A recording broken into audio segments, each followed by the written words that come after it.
आज जो हमारे गेस्ट हैं यहाँ पर पीछे बैक स्टेज पर, वो इंडिया की टॉप एडटेक कंपनीज में से एक कंपनी के फाउंडर हैं। आप लोगों ने नाम सुना होगा, Utkarsh classes Jodhpur. Please give an energetic and warm welcome to the one and only doctor Nirmal Gehlot.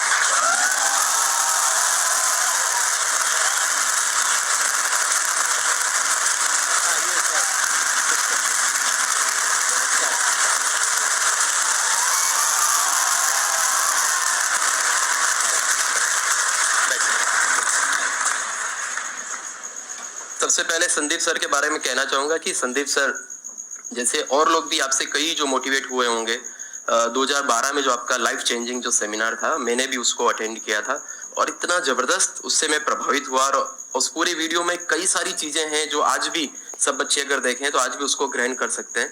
लेकिन उसमें जो लास्ट में जो आप कहते हैं ना कि देखिए आज तुम्हारे अंदर एक भूख है कुछ करने की, कुछ बढ़ने की, लेकिन लाइफ में एक दिन ऐसा आएगा कि तुम्हें जितना चाहिए उससे तुम्हारे पास में कुछ ज्यादा होगा, उस समय तुम किसी भूखे की, गरीब की मदद कर देना। सर मैं आपको बताऊं 2012 से लेके अब तक मैं रुका नहीं हूं। जो बच्चे जानते हो सबको पता होगा, हमने जो गुरुकुल बनाए, हॉस्पिटल्स बनाए, लाइब्रेरीज स्थापित की, एम्बुलेंसेज जो चलाई, मतलब राजस्थान मुझे लगता है आज की तारीख में मुझे लोग एंटरप्रेन्योर से ज्यादा एक सेवाभावी व्यक्तित्व के रूप में जानते हैं। और वो जो 2012 में जो मैंने आपका वो वीडियो देखा, मतलब उस समय जब लास्ट में जब आप बोलते हैं कि मैं हाथ जोड़ के मांगता हूं आप सबसे, तुम्हारी देना चाहो, इच्छा हो तो देना, नहीं तो नहीं देना, मतलब उस समय मैं पूरा वीडियो देखते हुए इतना भावुक था यार, बंदा जो मांगेगा ना उसको देंगे। लेकिन जब आपने ये मांगा किसी की भलाई कर लेना, मदद कर देना, मतलब इतना टच हुआ कि मतलब उसको शब्दों में बयान नहीं कर सकते।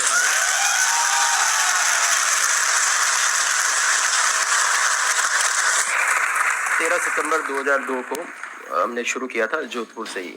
एक घर लिया था जिसमें 2 कमरे थे, रसोई थी, जो टेबल जो होती है काउंसलिंग की टेबल, वो मेरी स्टडी टेबल थी, वही मैं लेके आया था। और जो रसोई का किचन का जो प्लेटफॉर्म होता है वहीं पे हमने कंप्यूटर रख के, और मेरा छोटा भाई जो कंप्यूटर का काम जानता था उसको भी साथ लेके आए।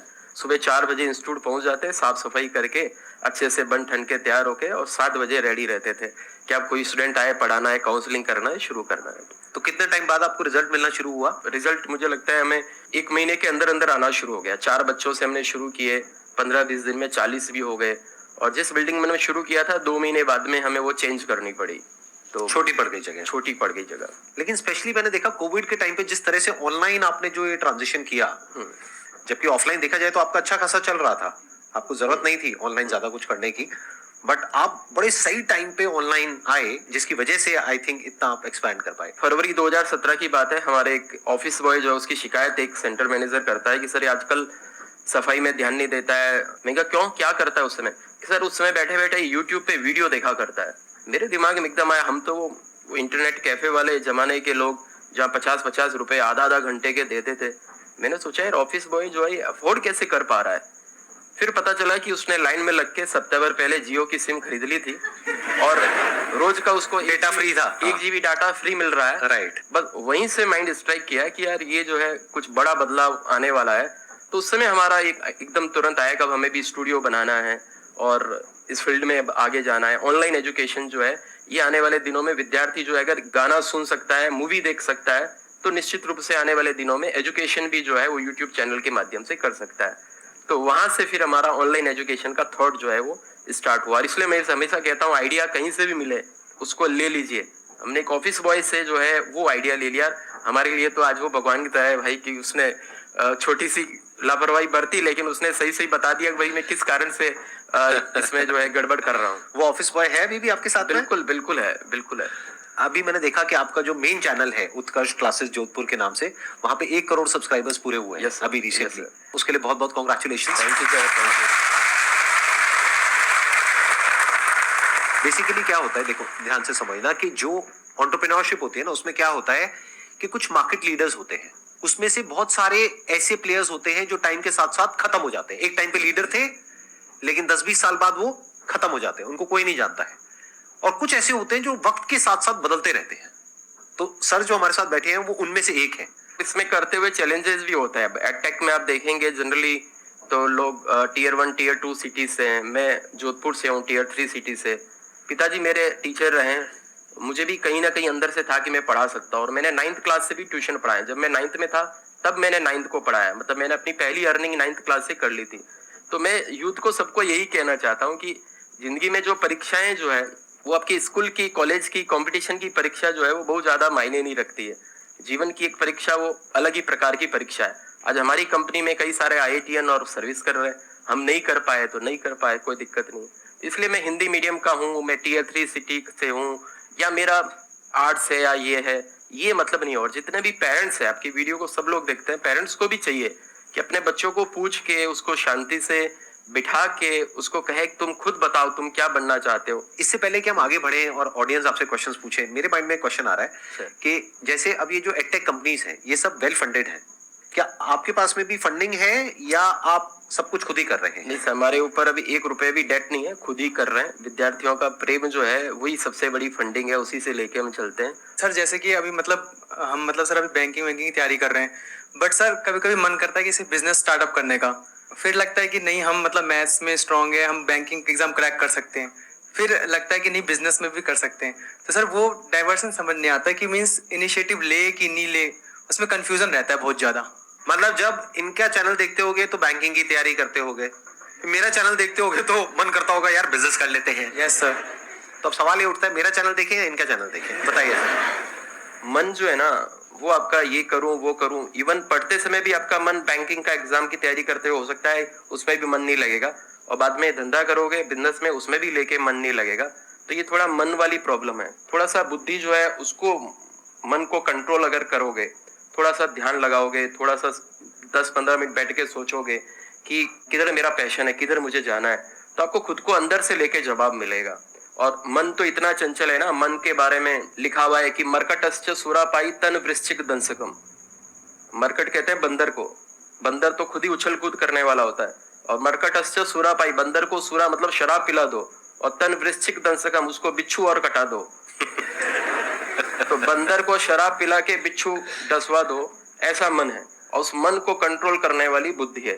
तो आपका जो ये विचलन है उसमें आपको खुद को ही शांतिपूर्ण बैठ के, ये तो अभी मैंने आपको सलाह दे दी कि भाई तुम बैंक के एग्जाम की तैयारी मत करो, बढ़िया है बिंदास कर लो, मैंने भी किया, और पता चला बिंदास नहीं चला, आगे कोस हो गए हम दोनों को।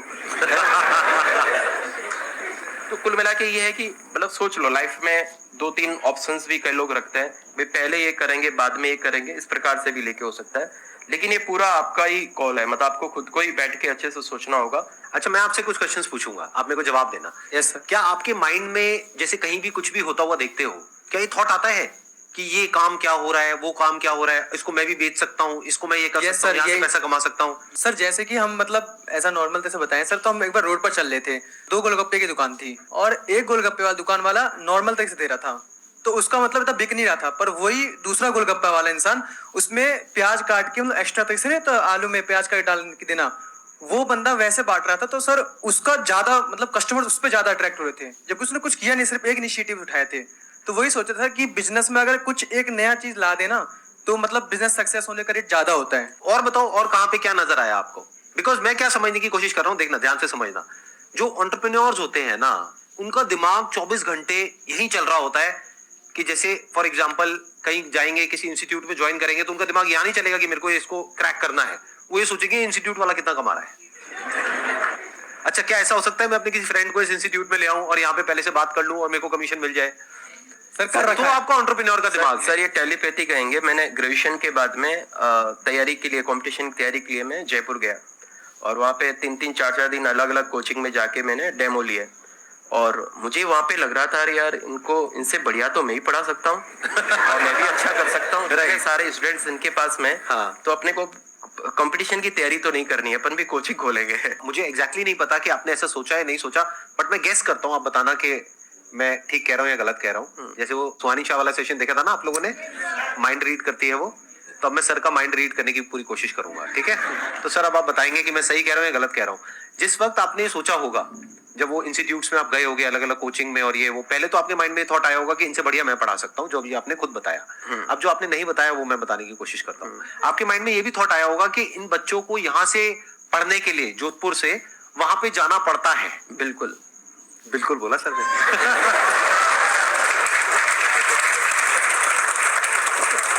क्या हो अगर मैं कुछ ऐसा कर दूं कि उनको बड़े शहर ना जाना पड़े, यहीं पर मैं उनको उस लेवल की एजुकेशन दे पाऊं जो उनको बड़े शहर जा करके मिलती है, तो उनकी कॉस्ट भी बचेगी, रहने खाने का खर्चा भी बचेगा, और मैं यहाँ पर उसको बहुत अच्छे से कर पाऊंगा। तो गैप आपको नजर आया? बिल्कुल सर, बिल्कुल। दूसरी बार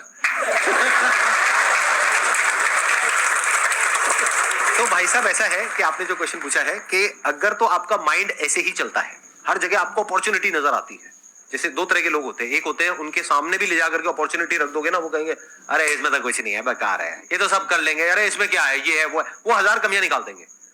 और अगर कोई ऐसी जगह है जहां पर के लोग हजारों कमियां निकाल रहे हैं, फिर भी आपको अपॉर्चुनिटी नजर आ रही है, आप कह रहे हो नहीं नहीं नहीं नहीं, देखो यहाँ पर तो बहुत कुछ हो सकता है। जैसे इन्होंने जब सोचा होगा, जा करके अपना सबसे डिस्कस किया होगा, तो सब लोगों ने यही बोला होगा कि इसमें क्या पड़ा है, यहाँ पर तो कोई कर ही नहीं रहा है, ऐसा तो कुछ हो ही नहीं रहा है। सब लोगों का छोड़ो, चाचा मामा लोगों ने भी कहा करे भाई इतने सारे कोचिंग पहले से हैं, तू कैसे करेगा कैसे करेगा। यहाँ छोटे शहर में बैठ के बस उसी समय शुरू होना है कि हाँ अब हमें करके दिखाना अब करके दिखाना है। ये सेम कहानी होती है हर एंटरप्रेन्योर की, मेरी कहानी, इनकी कहानी, और जितने भी एंटरप्रेन्योर हैं सबकी कहानी सेम मिलेगी। तो अगर ये थॉट बार बार चल रहा है, ऑटोमेटिकली चल रहा है, और चाह करके भी आप इससे पीछा नहीं छुड़ा पा रहे हो, तो अब आपके लिए बिजनेस है। सर जैसे कि नोटिस करते हैं ना, तो मीन्स की उसके मतलब सोचते रहते हैं कि इस टाइप से मतलब इनिशिएटिव लेने में वो प्रॉब्लम होती है कि जैसे सोचते हैं तो फिर फैमिली का प्रेशर आता है कि नहीं बैंकिंग की जॉब तैयारी करो, बट जब तैयारी प्रिपरेशन स्टार्ट करते हो तो माइंड में चलता रहता है कि ऐसा हो जाता तो यार ऐसा हो सकता है। तो फिर आपके लिए बिजनेस नहीं है। साफ कहना सुखी रहना, कड़वा बोल रहा हूं लेकिन सच है, ध्यान से सुनना। अगर बिजनेस आपके लिए एक्चुअल में होगा तो आप ये सब बोलोगे ही नहीं जो अभी आप बोल रहे हो कि फैमिली का प्रेशर आता है, या फैमिली ऐसे बोलेगी वैसे बोलेगी, ये बोलेगी वो बोलेगी, व्हाटएवर, या फिर ये प्रेशर की वजह से मैं रुक जाता हूं। आप नहीं रुक सकते ना। जैसे अगर प्रेशर आता है, आपको बहुत तरह के प्रेशर होते हैं, अभी कोई प्रेशर आ रहा है, मान लेते हैं आ रहा है, और मान लेते हैं बहुत तेज आ रहा है, बहुत जोर का, जितना जोर का आज से पहले कभी नहीं आया, रुकोगे मेरे कहने पे या किसी के भी कहने पे, या भाग जाओगे बाहर? भाग जाएंगे सर। तो बिजनेस आपके लिए है, समझिए।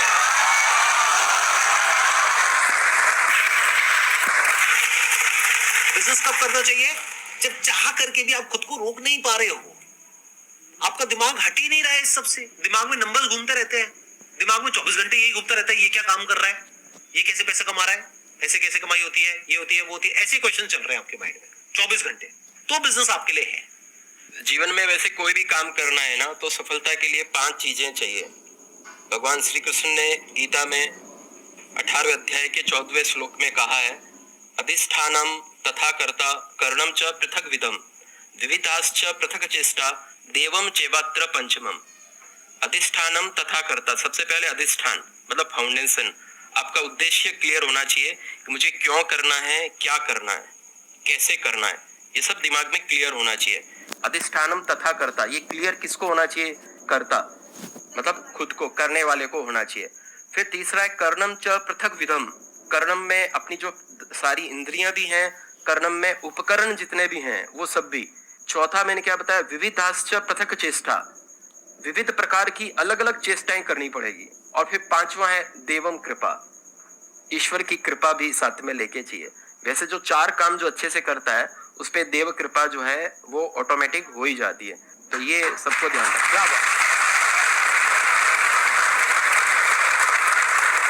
सर मैं आपसे जानना चाहूंगा, based upon your entire experience of life, ये जो लोगों की एज ग्रुप है वो अराउंड 20 साल के आसपास है, इनको सिर्फ एक सलाह देनी हो तो वो सलाह क्या होगी सर? सर आपने अपने एक लाइफ चेंजिंग सेमिनार में जो लास्ट में जो कहा था ना कि जिंदगी ऐसी जीनी है हर तरीके से कि लास्ट में जाते वो कहो कि वाह मजा आ गया। इसी में एक लाइन और मैं ऐड करूंगा, इतनी जबरदस्त तरीके से, इतनी शानदार तरीके से जीनी है, ईमानदारी से जीनी है, शुचिता के साथ जीनी है, लोगों की भलाई करते हुए जीनी है, जो भी काम करना है उसको पूरा प्रामाणिकता के साथ काम करना है। ईश्वर ने ये शरीर दिया है, इस शरीर का अच्छे से पालन पोषण करना है। ईश्वर ने हमें माता पिता दिए हैं, जो कुछ दिया है वो ईश्वर ने दिया है ना। नौकरी जो है वो भी हमें ईश्वर देगा, उसके लिए हमें जम के मेहनत करनी है। नौकरी मिलने के बाद में वहां पे पूरी ईमानदारी के साथ कर्म करना है। और मन में ये रखना हमें कि हम सबको ईश्वर ने यहाँ पे एक रोल निभाने के लिए भेजा है, एक पारी खेलने के लिए भेजा है, और वो रोल निभा के वो पारी खेल के वापस